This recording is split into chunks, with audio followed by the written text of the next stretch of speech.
The problem is that it is not scalable. So hash map here is in memory. We have limited in memory, and also it is not persistent storage. How can we make sure that our short URL is unique? So let's first try to identify what should be the length of this short code. But before that, let's identify what all are allowed in the short code. Now I have mentioned redirect 302 here. What does this mean? So number of characters that would be required would be the size of the bits divided by 6. So if you perform this kind of operation from two threads like 100 times, you may assume that you get final value of I as 200 if you start from 0, but it is not the case. The final value is generally less than 200 because this operation is not atomic. So if in interview you are asked like you have to provide the approach without using the external components, then what you can do is use this approach, Twitter snowflake IDs, which consist of time, machine ID and the sequence. So you never know, because of this video you can get your dream company offer letter, right? And the other part is, you see, the content is free and I'm putting a lot of energy and effort in. What I want from you is to make sure you subscribe to the channel and share it with your friends so that all of us can learn and grow together. Hello everyone, my name is Mohit Sabda, and in today's video we are going to discuss about URL shortener or tiny URL. So we are going to discuss the system design or the high level design for tiny URL. So it's a very famous interview question. So make sure you watch this video till the end, because this question can be asked in one of your system design interview rounds. In this video, we are going to discuss about all the things: functional requirements, non-functional requirements, high level components, APIs, database and entities, and we will also create a complete diagram through which we will connect all the components and you can clearly see the complete flow. Now before talking about all the high level components and rest of the things, let's first try to understand what is a tiny URL. So basically you can assume you have a URL like this, https://www.abc.com, and after that you generally have the path like user123, and after that you can also have the query parameters like sort by equal to something, and it can have many more things using the AND operator. Like you can imagine it can go something like path equal to a long path. So you can just imagine you have a very long URL. Okay, so you might have seen an example where you have huge URL, right? And it's difficult to like type this kind of big URL, or it's also difficult to send this URL in a message, because in a message you generally have some capacity, like you can only type 160 characters or something like that, right? But it might be possible that your URL is quite big, like it crosses 160 characters or whatever the limit is there. So it's also difficult to do promotions of such big URLs, right? So basically what we want is like, we want a short URL which you can easily share and which is also easy to type on the browser and which would redirect. So let me write here the short URL. So this can be an example of a tiny URL. This, you can see this is a short URL, and when you open this URL it redirects to this long URL. Okay, so you don't need to remember or write this complete URL on your browser. You simply put this URL, it will automatically redirect to this long URL, right? So this is the functionality of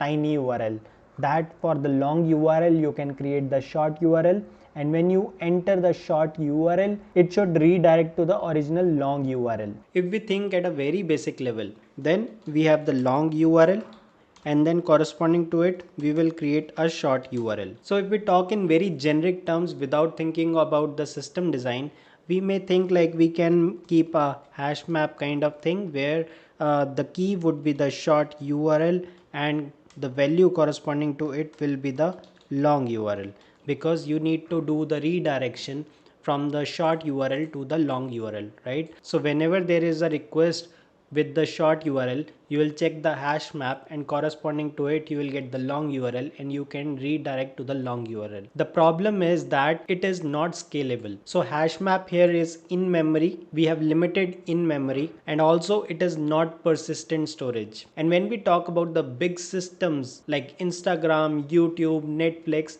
they handle a lot of load. Similarly, we need to build a product which can handle huge amount of load. And if we keep such simple strategy here, it won't be able to survive. So hence, the role of system design comes when we talk about huge scale. Okay. Now when we talk about the system design interviews, first step is always clear the requirements. So that's why mentioning the functional requirements is very important. So in that way you can discuss with the interviewer what we really want to design in these 45 minutes, because you can't design a complete system in just 45 minutes. So generally you talk about few of the features of that particular system.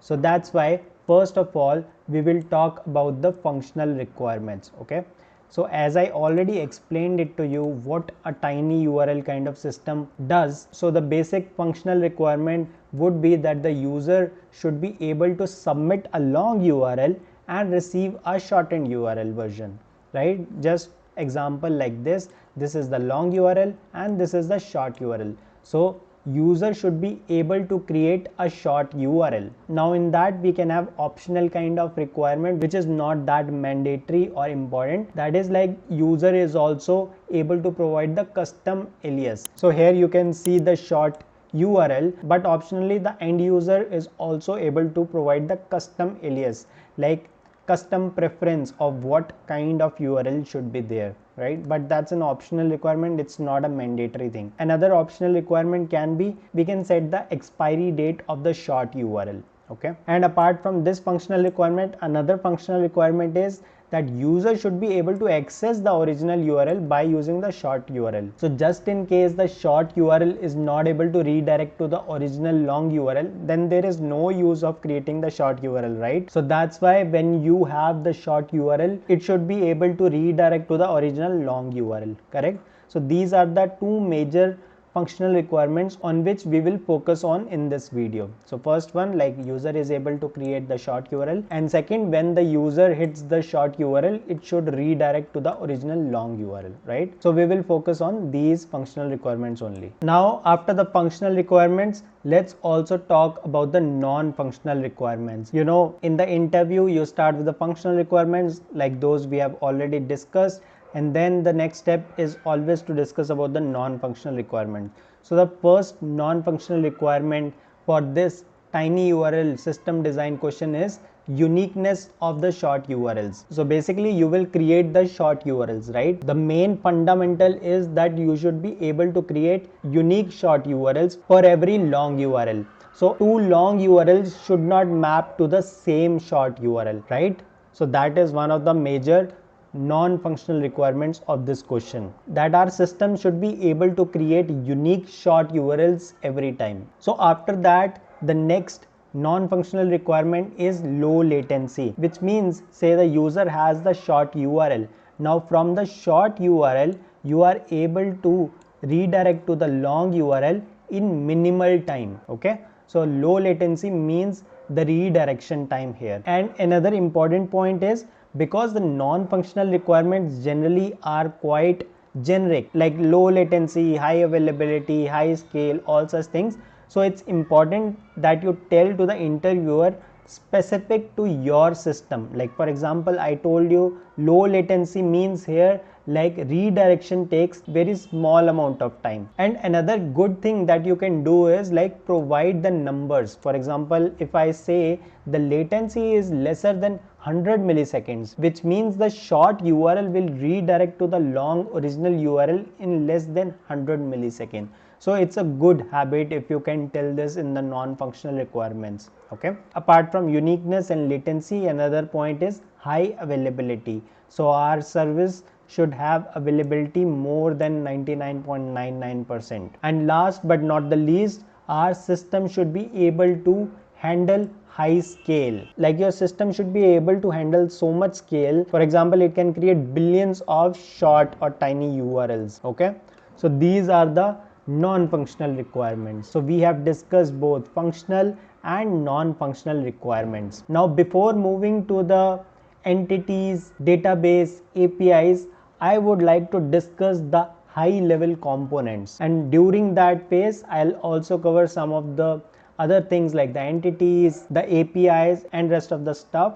But I feel the high level components are the major part of this design, and I will start with very simple kind of design so that you get easy understanding of the flow, and with that I will introduce some of the components which would be required to handle high scale. When we talk about the systems which are very big, so they handle all such big issues. So we will start with very simple kind of flow, and then we will try to add some of the components which would be required to handle all those problems. Okay, so what I will do is, like, as we have already defined the functional requirements, I will start one by one with each of the functional requirements, and I will create the diagram, or you can say high level components according to it, so that our system covers the functional requirements, and after that we will do some more modifications to handle the bigger set of problems. So the first functional requirement was user should be able to submit a long URL and receive a shortened version. So basically we need to create the short URLs for the long URLs. So let's design our basic system for that. So first step is your client, right? So let me write here client. Okay, now of course from the client we need to go to the server. So I will create one more component here which will be our server, right? So if you want to understand the basics like what is a client, what is a server, and what is an API, all such things, you can refer to my this video where I have covered all the basics of system design. And once you know the basics of system design, only then you should approach the questions like this, because it will involve more components apart from normal like client, server, APIs, right? So basically here the client will send an API request to the server. It will provide the long URL, and in response it would require the short URL. Now just thinking about the API, it's better to keep it as a post API because we are creating a new resource, the short URL. Also, as optionally we said in the functional requirements that user can also provide the custom alias, the expiry date, and few other things. So we can pass all those things in the body of the post API, right? So what I can write here is the post API. Now what should we name this API? You should not name it as like get URL, get short URL, because that naming is verb based. And generally for APIs, you don't want a verb based naming, you want a noun based naming. So this is related to URL, so I will make it /URLs. Okay, so this is the name of the API, right? If you want to understand like how do we name the APIs and all those basics, you can refer to this video of mine. Okay, so this post API request will contain the long URL. It can optionally contain the expiry date and optionally the custom alias. One more reason we kept it post instead of get is we know that the long URL can be very big. Okay, and if you make it a get request, then it might be possible that you breach or cross the total characters which are allowed in your API request, because the long URL can be huge, whereas in this case you can put the long URL in the body, so that would be totally fine, right? So you can imagine this API like this. Okay, so this is the request and this is the response. You can see this is the post API. So in the body params we have passed the long URL. You can see this is the long URL, and we have also passed custom alias and the expiry date. Now in the response, the client will get the short URL. Now coming back to the components from the API, this server needs to perform two major tasks. First, it needs to generate the short URL, right? Because we have given it the long URL and we need to generate the short URL. So that would be responsibility of the server. And the second important thing that it needs to do is save the URL information. right? Because the same short URL will redirect to the long URL. So we need to save that information. Now just think, where will we save this information? Of course, we will save this in the database. Why? Because we want persistent storage. So for that we will use the database. So I am creating a new component here, which is the database. So let me write here database. Okay, so I have mentioned database here, right? Now one question in your mind may come, like, we have mentioned the database, but what is the entity, right? So let's also define the entity here, which will contain all this information. All right, so this is the entity URLs, and these are the fields which will be present in the entity. It would contain the short URL code, or if we have the custom alias, that it would also contain the original URL. So we have both now, the short URL and original URL. Apart from that, we also have the creation time, expiration time, and created by. So expiration time is also optional here. So these would be the fields in the entity URLs, and we will store that in the database. So you can majorly see we have both the original long URL and the short URL here. So the basic flow you can understand, like the client sends the long URL and other optional fields via an API to the server.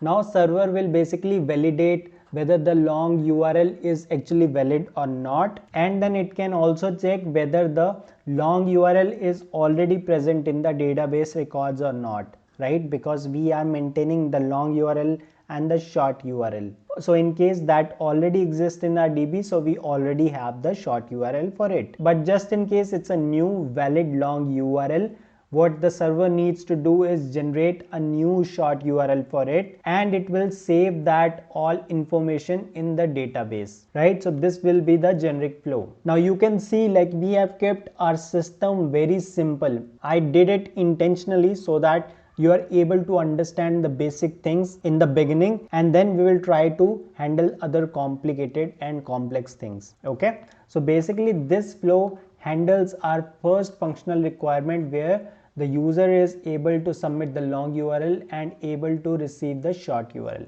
Now let's see the next functional requirement, which is user should be able to access the original URL by using the short URL. Now that we have already created the short URL, that should also redirect to the original long URL. Now the second functional requirement can also be handled by this kind of system, just that it would require a separate API and some other functionality from the server. Now because in this case the client is sharing the short URL, right? So the API would also change here.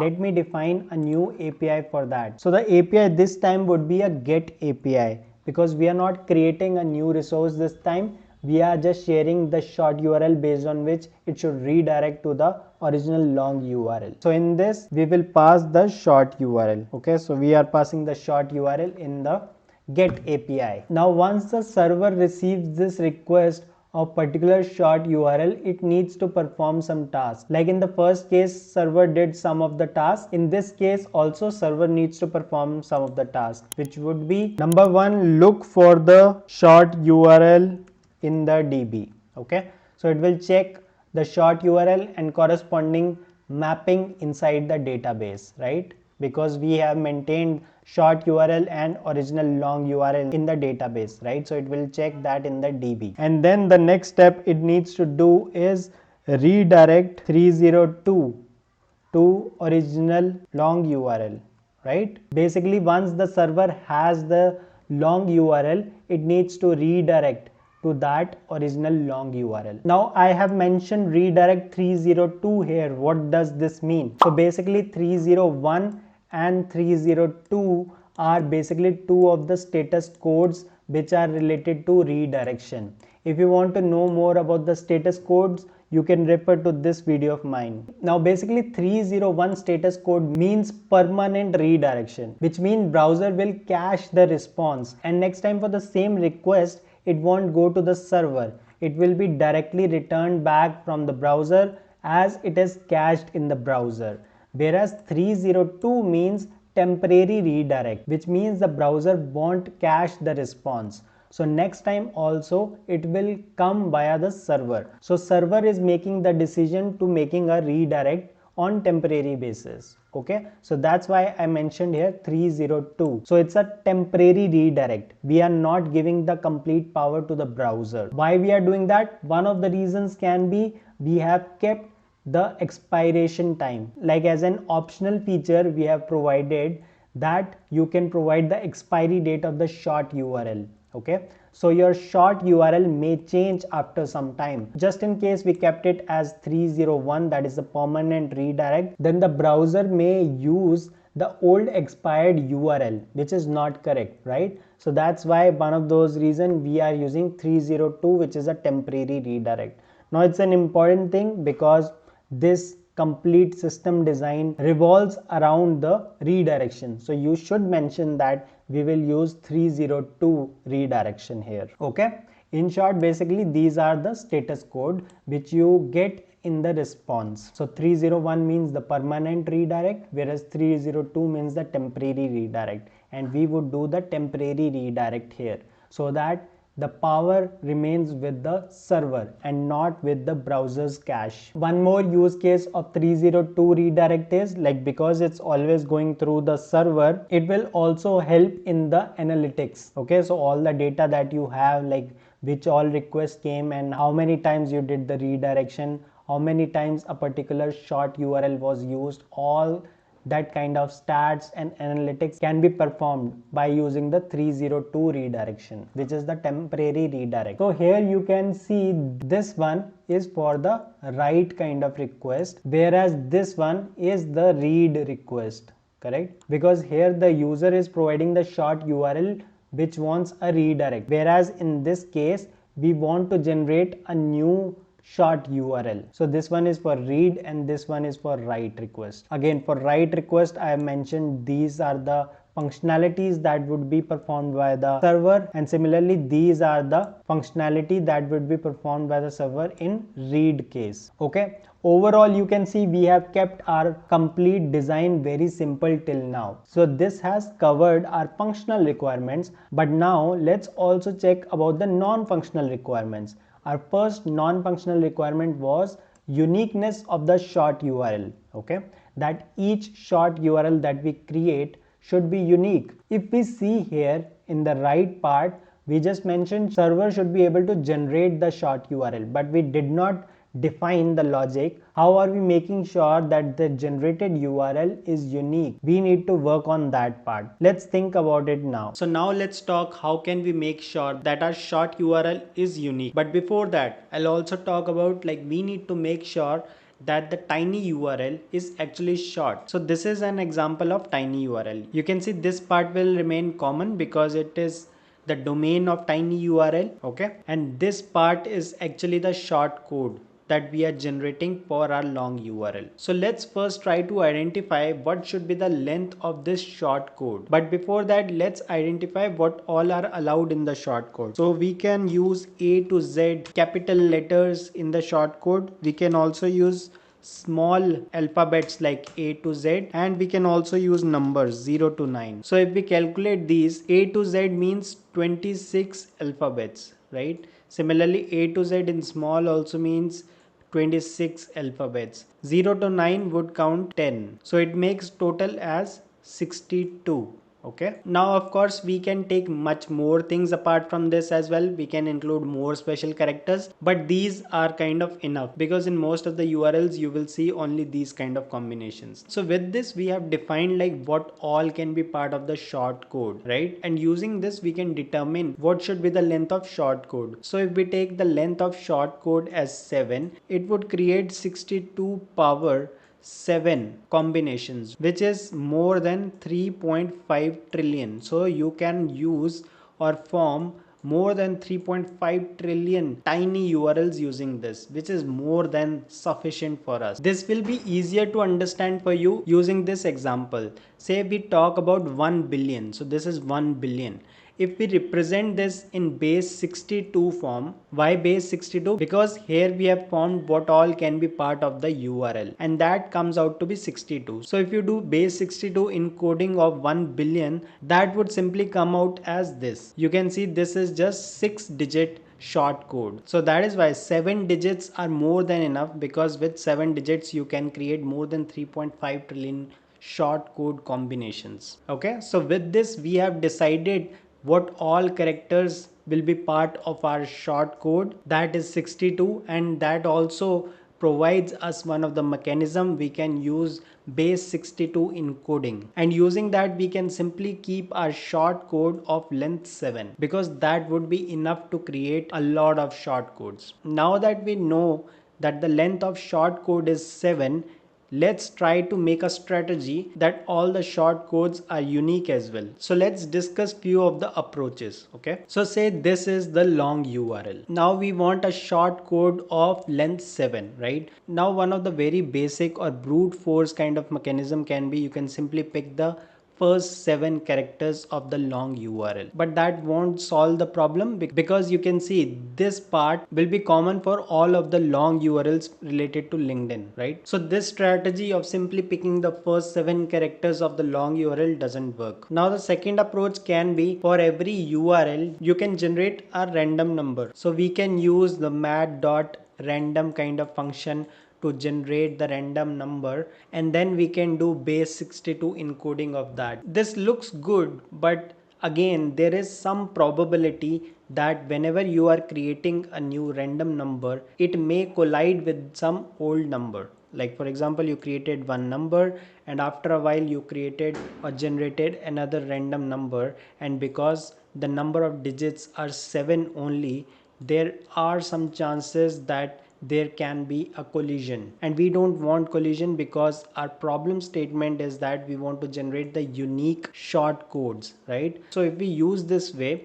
either after creating the code we would have to check in the database whether this entry is already present or not, or during insertion we can apply a constraint on the column that it should be unique. But in any way, if there is a duplicate, you need to generate a new random number and then again do the base 62 encoding, and then again try to insert it or check in the database whether it is unique or not. So in that procedure you are adding an additional step. Every time you are checking in database or whenever you are inserting in database, you will get an error and you will repeat the process. So it's not the best way to do the things, right? Because even after creating or generating a random number, there is a probability that you may repeat the already used random number. So let's ignore this strategy as well. Now let's move to the strategy number 3, where we will do hashing. Like we can hash the URL. So for example, this was a URL. We will use a hashing function, and the property of hashing is that it will always give you the same output for the same input, right? So if you give this URL, you will always get the same hash value, and for any new different URL you will get a new separate hash value. That's a fundamental of hashing. So we can use a hashing function to generate a code from this URL. Now one point to understand here is, in the question you may be asked that whenever you give a URL, so one of the requirement in this question can be, say, two different people, okay, like user A and user B. If they are providing the same URL, then you may need to provide separate short URLs to both of these users, so that both of the users have their separate URLs. It should not be the case that other person is able to open some other person's information. Like this can be just a new requirement that can be part of this tiny URL question, and there can be other way around as well.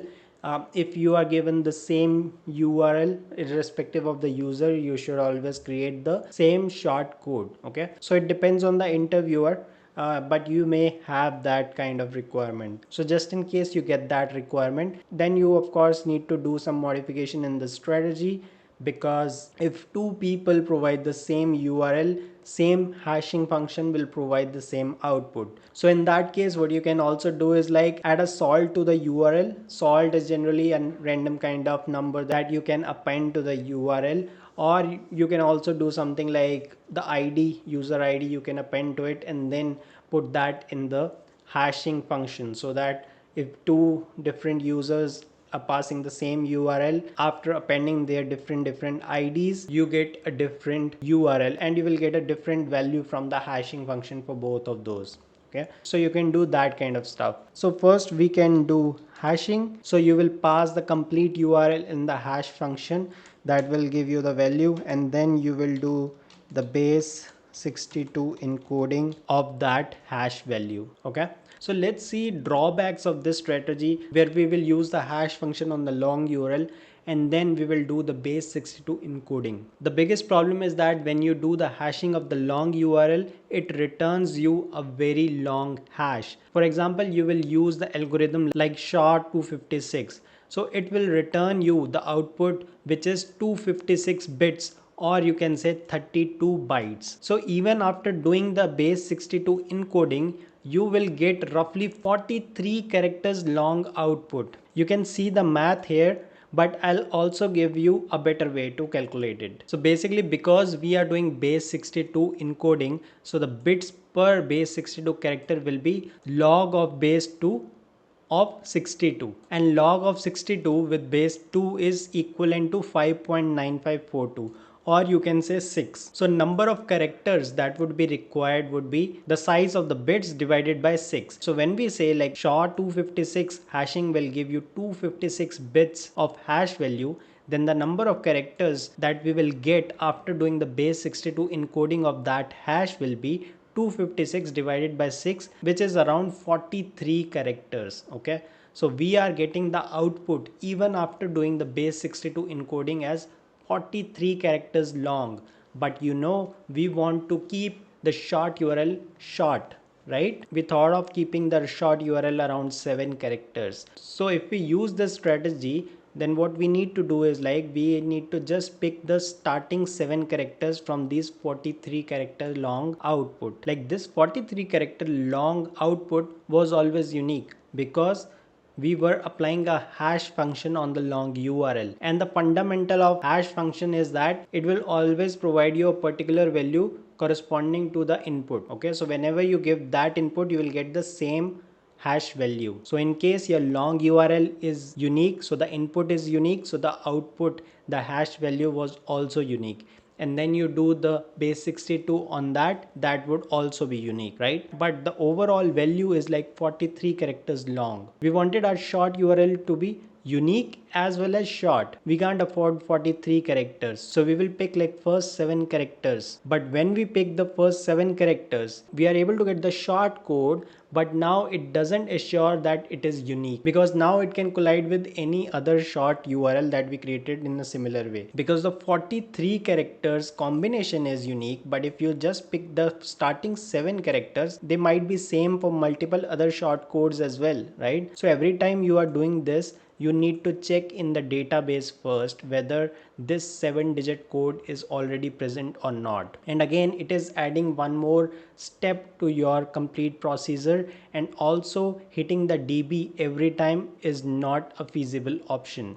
So that's why we won't go with this approach. I hope you got the basic understanding. The main issue here is that when we use the hashing algorithms like SHA-256 or any other algorithm you can think about, it generally gives you the output which is around 256 bits or 32 bytes. And when you do the base 62 encoding on top of it, you will still get the output which is around 43 characters long. And we can't afford to have that big URL, because the main fundamental of this question was to create a short URL. And if we simply pick the starting few characters from this 43 characters long output, then the end result that we get might not be unique. So this approach is not actually fulfilling the requirement which was required in our question. Now, because we can't follow this approach, let's see one more approach which is quite famous, which is like using the UUID and then doing the base 62 encoding on top of it. So just to remind back, like why we are using base 62 again and again, because we have decided which all characters we will use in the short URL. Those will be A to Z in capital, and then A to Z in lowercase, and then 0 to 9 as the digits. So as you know, 26 alphabets are present, so A to Z will give you 26 as the count. Similarly, small a to z will also give you 26 as a count, and then 0 to 9 will give you 10 as a count. So 26 plus 26 becomes 52 plus 10, so it gives you like 62 as the count. So you can use all these characters or the digits in your short URL. So that's why we are doing base 62 encoding. Now what is UUID? UUID is universally unique identifier. The good part of UUID is that if you generate a UUID, there is very low probability that it will be duplicate or another UUID is existing with same one that you just created. Okay, so because we wanted the unique value, so UUID is a good strategy to define that. This looks good, but again it has a similar problem of what we just discussed. The problem is that UUID is 128-bit value. Okay, so this is an example of a UUID, right? You can see here that's a very big code. This is around 36 characters which we have generated as the UUID. Now let's see how many characters output will we get after applying the base 62 encoding on top of it. So we will use the same formula that we applied here. Number of characters will be x divided by 6, although it's like 5.9542, but you can approximate it as 6. So x now is 128 because UUID is 128-bit value. So the characters would be 128 divided by 6, and you can say approximately 21 or 22 characters that would be required. Again, this size is quite huge because we wanted our short code to be of length 7 characters, you can say, but this one is like 22 characters long. Again, we will have to use the same strategy that we did for the hashing function. We need to pick like starting 7 characters of this output which we got after generating the UUID and then doing the base 62 encoding, and then again it creates that same problem of collision. So that's why we won't even use this approach for this tiny URL question. But in generic, these two approaches of using the hashing function and then doing the base 62 encoding, or generating a UUID with base 62 encoding, these are good strategies which can be used to generate a unique ID. So here we wanted the unique ID to be unique as well as short. So the short condition is not getting fulfilled, so that's why we are not using these kind of strategy here. I know I have mentioned base 62 encoding so many times that I should actually show you one of the example, like how we will actually do this, an example, so that you can get clarity what does this actually mean. Okay, so we have already decided the characters, right? We have taken 0 to 9 as the digits, and then A to Z as the small cases and A to Z as the capital one. So 26 these uppercase characters, 26 as the small one, and 10 as the digits. So the combination becomes 62, right?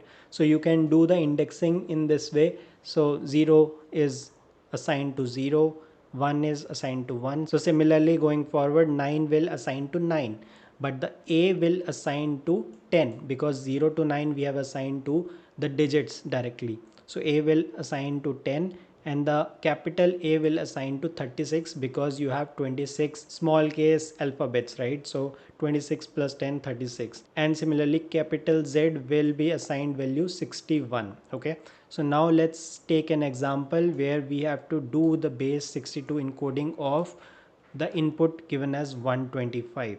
So the strategy that we will follow is simply keep on dividing the number by 62 and take the remainder. Okay, so when you divide 125 by 62, so let me show you here, like this is 125 and here it is 62. So 62 into 2 is 124, and the remainder that comes out is 1. Okay, same way we have written here because 62 into 2 is the nearest, so we have written 2 here and the remainder comes as 1. And now you have 2 here, so again you will divide it by 62. Of course you will get a 0 here because 62 into 1 is 62, which is greater than this value.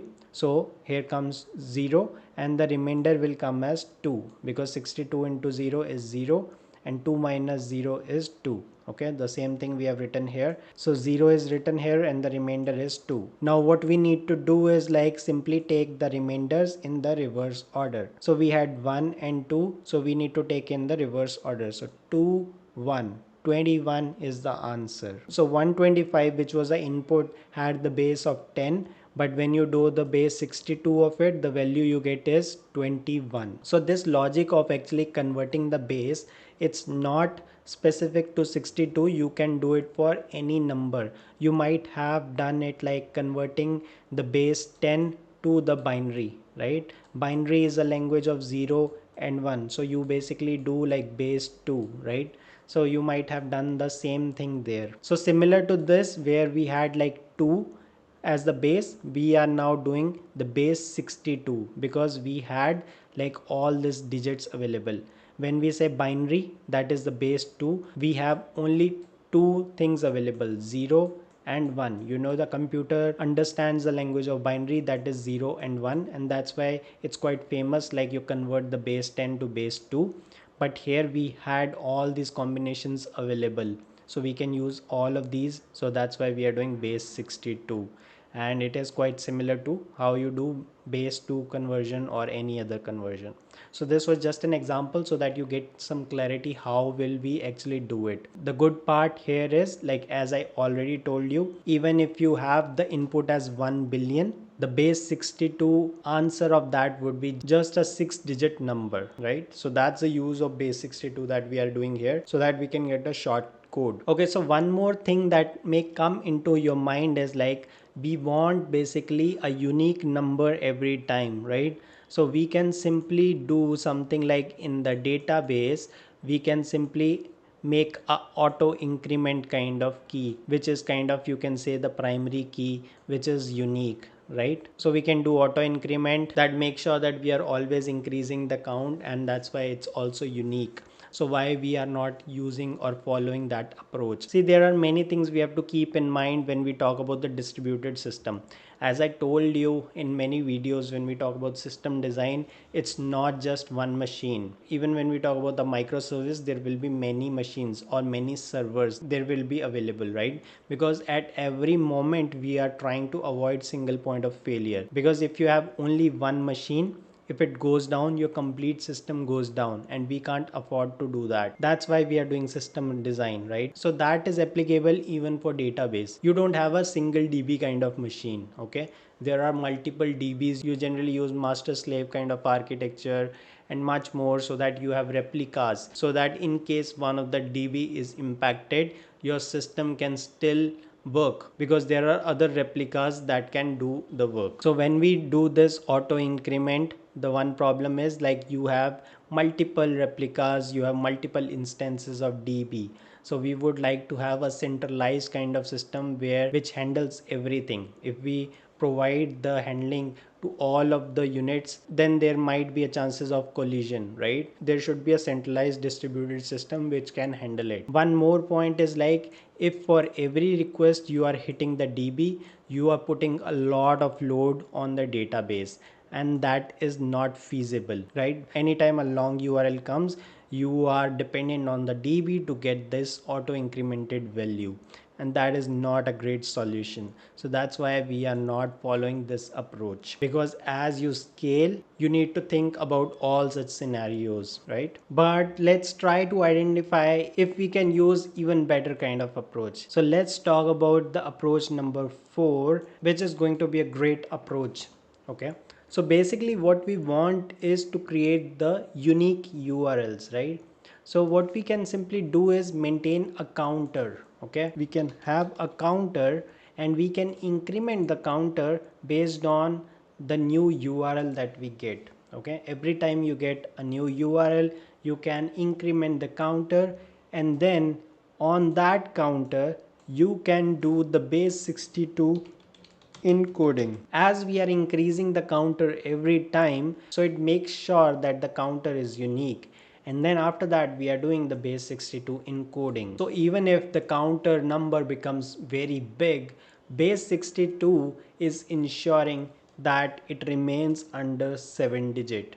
How come? It's same as like I told you earlier, 1 billion using the base 62 is just this 6-digit code, right? So using the 7 digits of base 62 encoding, we can create 3.5 trillion short codes. So even if that counter becomes 3.5 trillion, we are still able to provide the short code in 7 digits. So in this way, we are able to provide the short and unique counters every time. Like your counter can be starting from 1, then 2, then 3, and it can go as big as a billion or even trillion. Now the main question comes, who will maintain this counter? If we say we keep that counter in the server, okay, let's assume this was your server and here you have the logic of incrementing the counter. One problem can be, in the distributed systems we have multiple servers.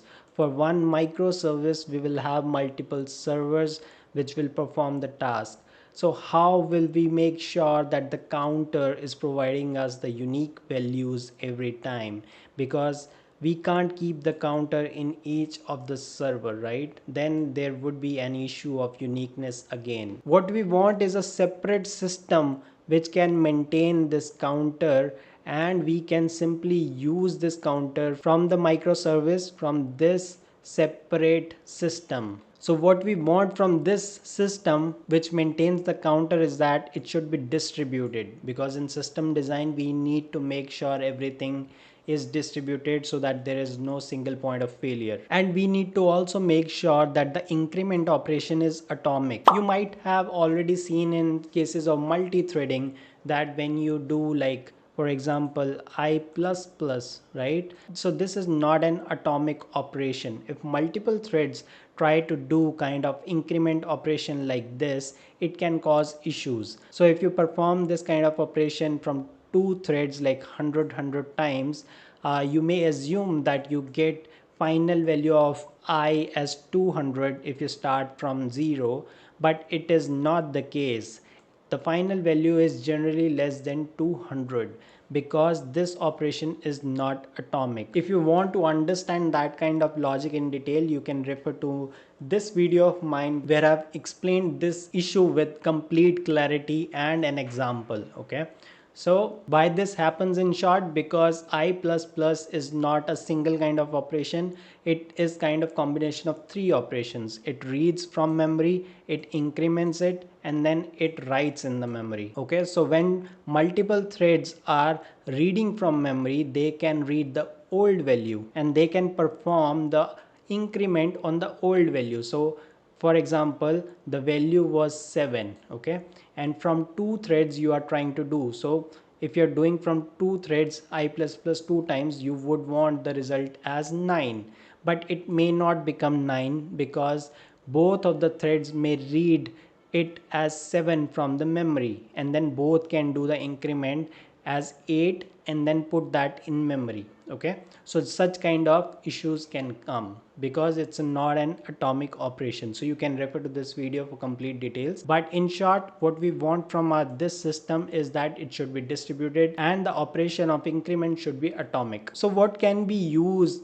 as this system? One of the great option to use is Redis. Now you may have just heard like Redis is generally used as a cache, but Redis can be used for many things. So here we can use Redis because Redis is a distributed system first of all. Also Redis is single threaded and it supports atomic increment operation. Now when I say single threaded, it means the command dispatcher of Redis where these operations are performed, it is performed on a single thread. So it removes all the issues related to race conditions, right? I told you this problem comes when there is multi-threading, and in case of Redis, when we are doing the execution, it is done on a single thread, so it removes that kind of issue. So Redis provides this command incr, which is for increment, and this is atomic. It makes sure that there is no race condition. So this means that every time you do the increment, you will get a unique number. So Redis is solving our problem as it's a distributed central system which our microservices can use easily, and it is providing a unique counter every time as it is doing increment operation. This is atomic, so you'll get a unique counter and then you will perform the base 62 encoding on that, and that will make sure that you will get a unique and short code. Now we can also do one kind of optimization on it. Like for example, instead of every time the server or the microservice asking the Redis for a counter, what it can also do is like it can provide a range of numbers to each of the server. Okay, say for example, it has already provided like 0 to 1000 to this server, and then 1001 to, you can say, 2000 to this one, and then to this one 2001 to 3000. Like this it can distribute after every some time.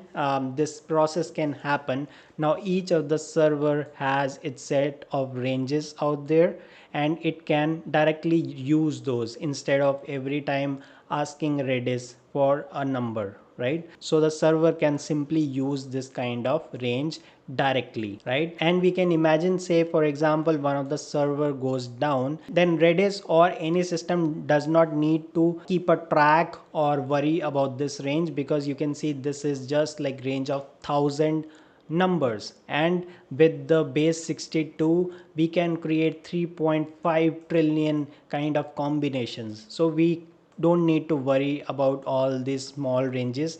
Even in case one of the server goes down, we can just assume that this range is gone, we can take a new range. Okay, so in that way it keeps things simple and you can directly use it. So using this approach, basically we are able to get a short and unique code. So although we are using the incr, that is the increment operation of the Redis here, we do have other alternatives as well. So instead of Redis, you can also use Zookeeper, which can act as a centralized kind of distributed system that can help you. But Redis and Zookeeper are basically the external systems on which we may have the dependency. So if in interview you are asked, like you have to provide the approach without using the external components like the Redis increment operation or the Zookeeper, then what you can do is use this approach, Twitter Snowflake IDs, which consist of time, machine ID and the sequence. So basically this ID is a combination of the timestamp bits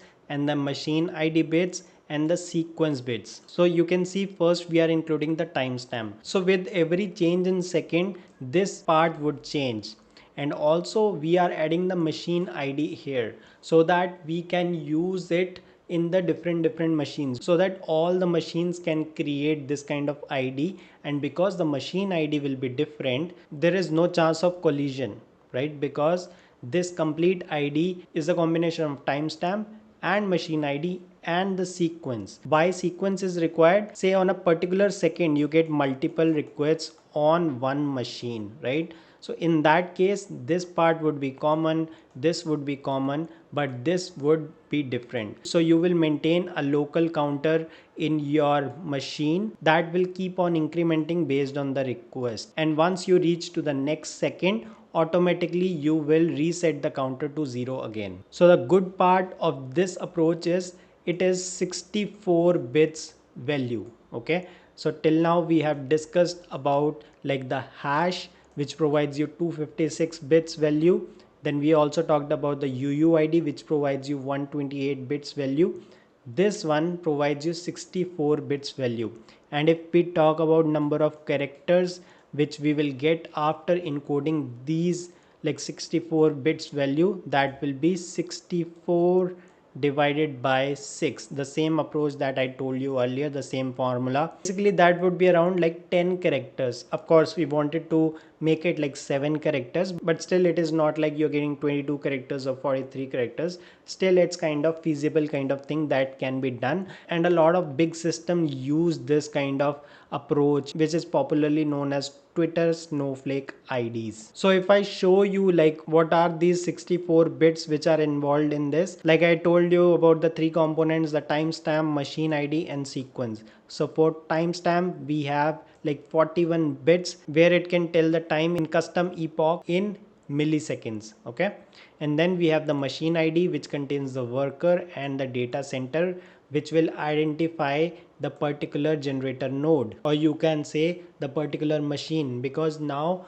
we are allowing all the machines to generate this kind of ID, because we are not trying to have a centralized distributed system. We are giving the freedom to each of the machine to generate the ID, and that's why we are including the machine ID in this ID, so that two machines which are generating the code, it should not collide, and it won't collide because the machine ID is different for each of these, right? So 10 bits are required for the machine ID, and then for sequence we have like 12 bits. Now when we have like 12 bits, like the combination will be 2 power 12, which is like 4096.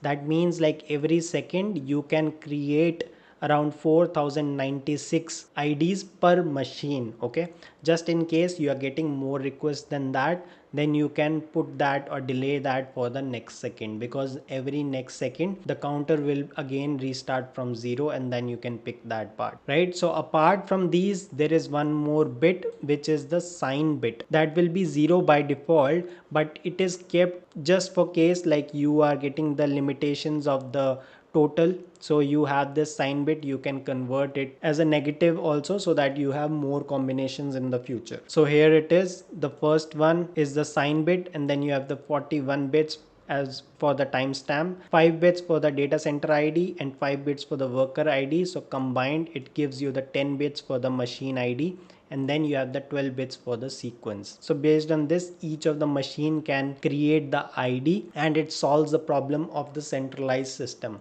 So you can use this kind of approach just in case you are said that you can't use any external system like the Redis increment operation or the zookeeper, right? So in that way you at least have the answer, like how can you develop or what approach you can use if you have to do this kind of system internally. Okay, so now using this approach, let me also modify the diagram that we created. Okay, this was the basic diagram that we created. We need to modify this one now. So let me paste it down there and then do some modifications on top of it. So this is our basically our diagram.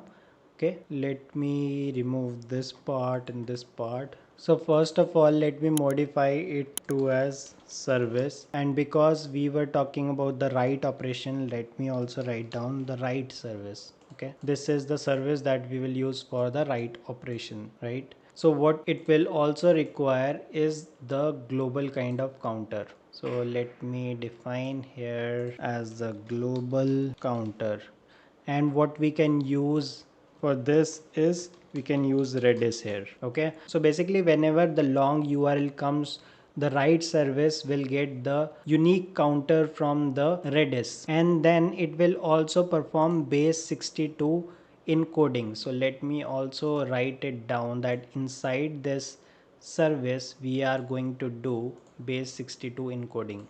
So let's write base 62 encoding. Let me make it short. Okay, so here it goes, like the write service will get the unique value from the Redis, which will do the basic increment every time. It will provide you that number, and then on top of that we will do base 62 encoding, and then it will save it in the database. Now after this, let's see the next non-functional requirement that we mentioned, right? So uniqueness, we have already handled that. The next one is the latency. We want that redirects from the short URL to the long URL, which is the 302 redirect. It should be quite fast. It should be less than 100 milliseconds. So what can we do for that particularly? Let's see some of the ways we can do it. First way, you can do indexing, right? Because you are reading the stuff from the database.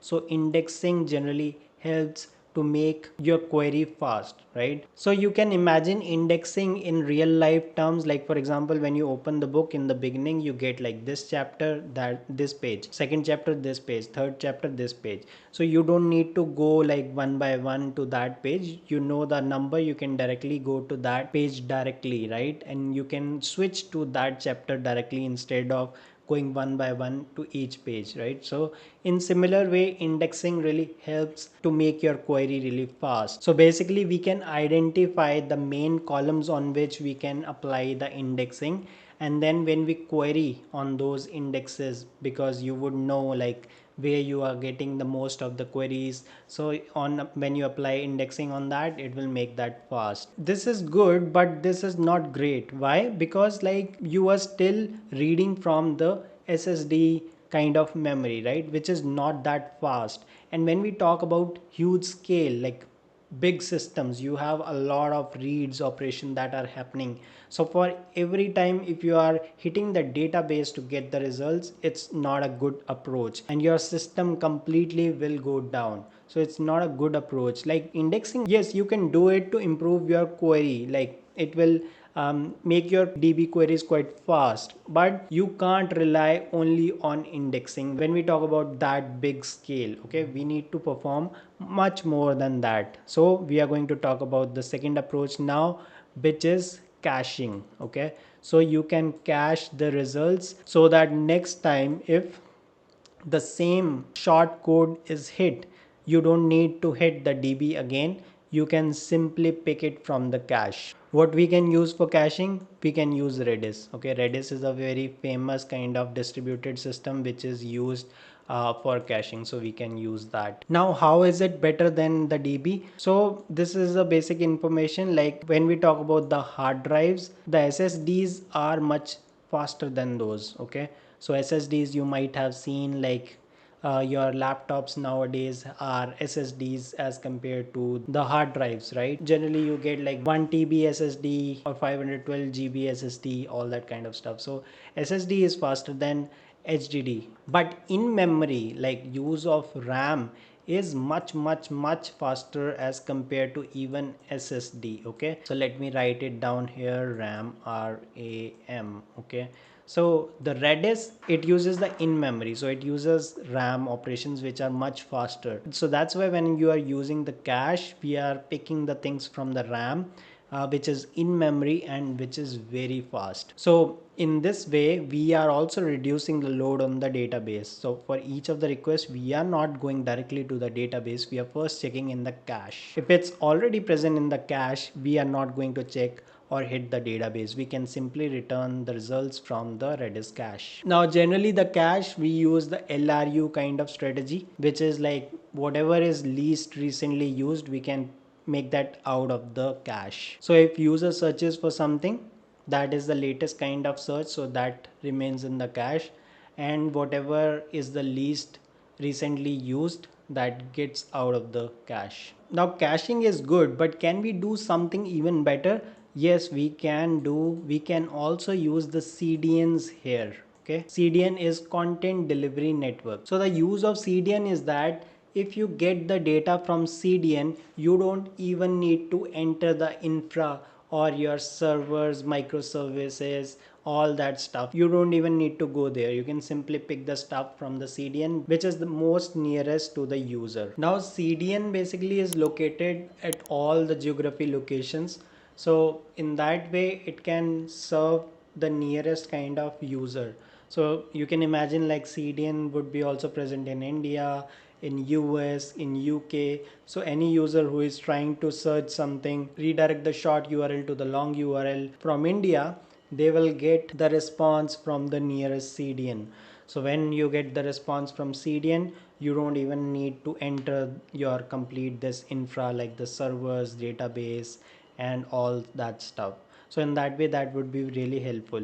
If you don't have much idea on CDN, don't worry, because in upcoming videos we will discuss more about the CDN, and if you want to know more, put that in comment section. I'll create a separate video on CDN as well. Basically CDN, you would see a lot of usage when we talk about the media or the static assets, like for example for Netflix, Instagram, all that media kind of stuff. To make that loading quite fast, we use CDN. So we'll talk more about that in the upcoming videos, but for now let's use these to include in the diagram, right?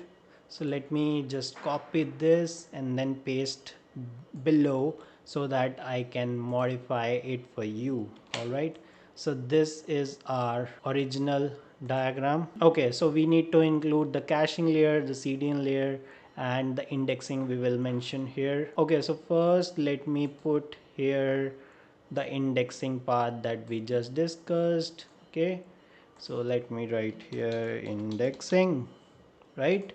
So this comes here. So this is one of the ways we are making things, our queries fast. After this, we also need to add the Redis cache. Okay, so earlier we created one service for both of the operations, but because it can be like a huge load, so it's better we create two separate microservices. Okay, so like the write service, I'll create one more microservice, the read service. The write service will come into picture when we are talking about the long URL, that you get the long URL, and from that you want to generate the short URL, then you will go to the write service. But when we have the short URL, because we have the separate API for that, it will go to the read service, because now you want to redirect the user to the long URL with HTTP code 302. That is the temporary redirect, right? So I have created a separate microservice here so that we can scale each of the microservice accordingly. We know there will be much more reads as compared to the writes. So a person will generate one tiny URL, but many people will use that short code to redirect to the long URL. So the read part is much more as compared to the write part. So you can scale your read microservice accordingly, right? So that's why it's better that you create a separate microservice here. So we have a separate microservice here. So yeah, it will interact with the database, right? Because it needs to get the long URL corresponding to the short URL. But at the same time, as we discussed, we also will have a Redis cache here. Okay, so let me write down here Redis cache. So it will interact with the cache layer.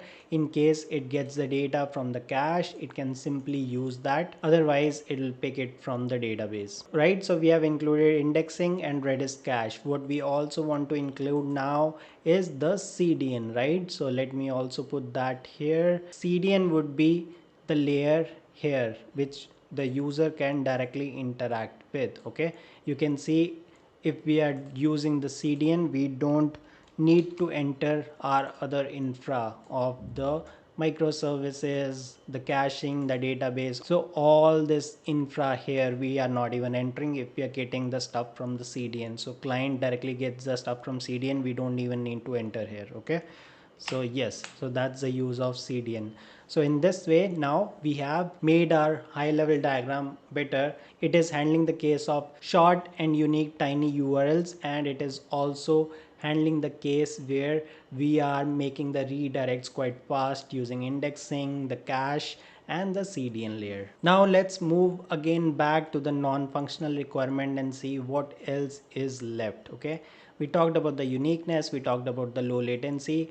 Now let's talk about availability and high scale. Okay, we need to make sure that our system is always available, and we also need to make sure that it can handle huge amount of scale. So when we talk about like handling the availability, scale, all such thing, there are multiple things that we will talk about. One thing that I want to add in the beginning is the gateway and the load balancer. Okay, so let me include that in this system. I'll add that part here. So for that, first let me remove this and this. The reason for this is actually the client never interacts with the microservice directly. It always interacts to the microservice using the layers like the API gateway or the load balancer. Okay, so if you want to learn more about the API gateway, the load balancer, all such things, you can refer to this video of mine where I've explained in a very detailed manner from very simple way to very advanced fashion, like how the API works and what is the usage of components like the firewall, API gateway, and the load balancer. Okay, so you can refer to this video, but in short I'll tell you why we are doing this. So generally client always interact with the API gateway at the first level. It doesn't interact directly with the, you can say, the microservice. The reason is that the API gateway, it handles three major things. First is like the authentication. Okay, so using the JWT token, the gateway handles the authentication, because the JWT token in itself is self-sufficient. Based on that, you can directly get to know if the user is valid or authenticated or not. So that is one of the use case of API gateway. The second use case is that it applies the rate limiting. So it helps you prevent the DDoS kind of attacks. So for example, if there is a robo attack or malicious user who is trying to put a lot of load on your servers to make your servers down, the rate limiting is one of the strategy to handle that. So one example can be you allowed only 100 calls per user per second. So if you receive like more than 100 calls, like 110, 115, 120 or whatever, after 100 the API gateway will block all the requests. It won't take it any further, so it won't put that extra load on your servers. Okay, so that helps you prevent all kind of such attacks. Okay, and one more major use of the API gateway is that it routes the request to the correct microservice based on the path in the URL. So you can see we have created separate services like write services there, read services there.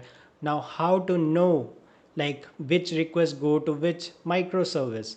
That is handled by the API gateway. So based on the path of the URL, okay, which is present in the request, right? In the request you have that complete URL which contains the path. So based on the path, it will do the routing to which microservice things should go. It is handled by the gateway. So the API gateway will decide which microservice the things will go to, and then there will be a load balancer which will decide that which particular server the request should go in the microservice, because we are creating a distributed kind of system where each of the microservice will also have multiple machines or the servers. Why? Because we have to avoid single point of failure. There should not be a case like you have only one machine there and if it goes down your complete microservice is down. No, that is not allowed in the distributed system. You will have multiple servers or machines in each of the microservice. Now gateway will tell the request will go to which of the microservice. It will tell whether it goes to the write service or the read service. Load balancer. Okay, so the actual flow is from the gateway the things go to the load balancer.